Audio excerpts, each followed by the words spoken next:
Robik Zainuddin, polisi yang menembak siswa SMK di Semarang, sudah jadi tersangka dan diberhentikan dengan tidak hormat. Lalu kemudian sekarang muncul adanya desakan dari kuasa hukum keluarga korban agar Kapolrestabes Semarang, Kombes Irwan Anwar, bertanggung jawab bagaimana agar kasus ini bisa segera diungkap secara terang. Kita akan membahasnya bersama anggota Kompolnas, Yusuf Warsim.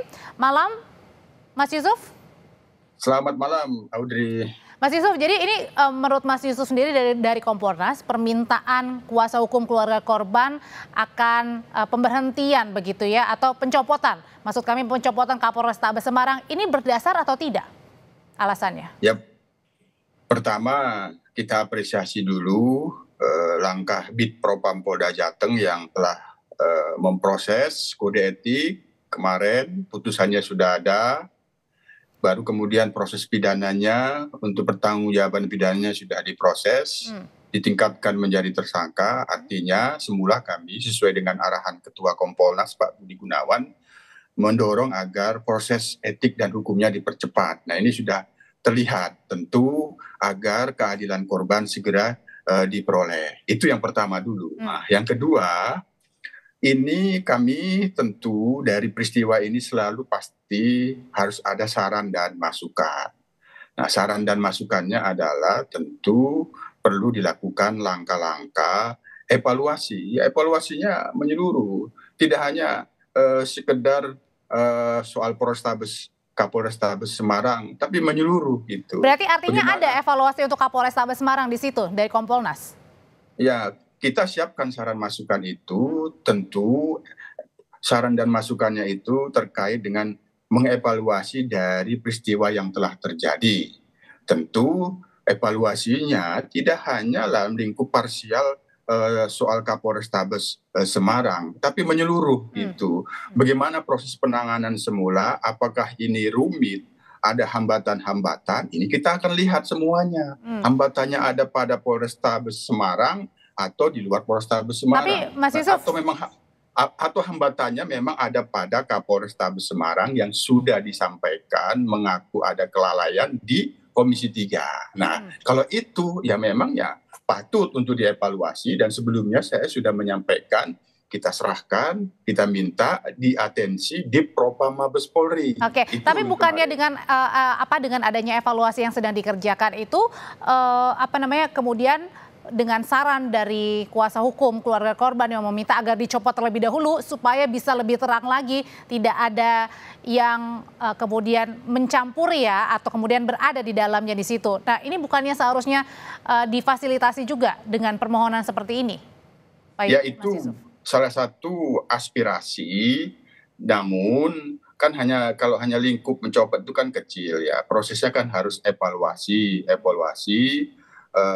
semuanya harus dimintain pertanggungjawaban atas peristiwa itu, siapa-siapa saja yang perlu dimintain pertanggungjawaban. Kami rasa setelah kita melihat peristiwa pemberian penjelasan keterangan di Komisi 3 yang lalu, kami sangat atensi itu, sangat prihatin kami itu. Satu pihak menjelaskan begini, satu pihak menjelaskan begini. Jadi itu menjadi bahan evaluasi secara menyeluruh yang akan kami berikan masukan kepada Sebenarnya pada saat kemarin di Komisi 3 kan ada perbedaan pendapat ya antara Kapolrestabes dengan juga Kabid Humas Polda Jawa Tengah ya, pada saat itu yang ditanyakan sebenarnya apa alasan dari Aibda Robik ini menembak begitu. Nah, pendapat dari Kompolnas sendiri, perbedaan dua pendapat itu antara Polrestabes dan juga Polda seperti apa?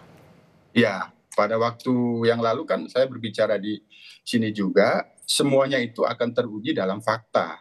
Sekarang kan sudah difaktakan ada pelanggaran kode etik, ada fakta penembakan yang tidak sesuai perkap, ada ketidaksewenang-wenangan karena tidak ada bahaya yang mengancam dirinya. Itu kan sudah terfaktakan. Di situ sudah bisa kita nilai siapa sebenarnya yang memiliki kebenaran dalam penjelasan yang kemarin. Hanya disayangkan yang kemarin itu mengapa sampai seperti itu yakin, tapi satu sisi Kapolrestabes juga mengakui ada kelalaian. Nah, ini saja masuknya dimintain pertanggungjawaban apa yang dimaksud dengan kelalaian itu. Kalau kami melihat, saran kami ya evaluasi. Evaluasi itu menyeluruh, tidak soal mencopot jabatan Kapolrestabes Semarang, tapi ada hal-hal yang perlu dimintain pertanggungjawaban secara etik.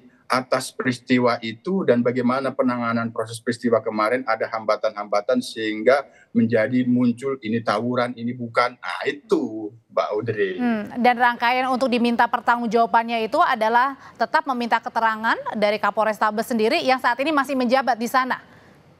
Ya itu prosesnya bisa dilakukan proses evaluasi itu tentu kan kewenangan menonaktifkan itu ada pada Kapolri. Nah, bisa dilakukan. Yang penting ada evaluasi. Jangan sampai tidak ada evaluasi ketika itu pun dicopot. Itu Mbak Audrey. Karena Mas Yusuf ini dapat juga kabar dari kuasa hukum keluarga korban.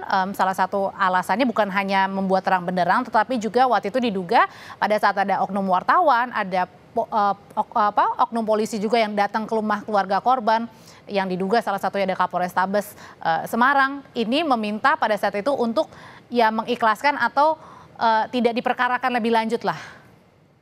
Ya itu bagian dari proses hal-hal yang menurut kami perlu ada penjelasan lebih lanjut, apa alasan-alasannya, apakah memang situasi pada waktu itu harus seperti itu. Sekali lagi harus ada evaluasi. Oleh karena itu dari mana mengevaluasi? Dari apa yang telah dijelaskan pada saat Komisi 3 itu untuk diatensi oleh Dipropam agar semua hal terkait dengan peristiwa ketika itu ada dugaan pelanggaran kan sederhana saja, diproses apakah yang dilakukan oleh oknum itu sesuai hukum atau tidak, kan itu. Tapi ini kok sepertinya ada dua pendapat. Nah oleh karena itu agar ini terang dievaluasi, jangan soal mencopot tapi tidak dievaluasi, ya sama saja nanti. Oke, Pak Yusuf Wasim, anggota dari Kompolnas, terima kasih untuk ulasannya di Sapa Indonesia Malam. Selamat malam. Selamat malam, terima kasih.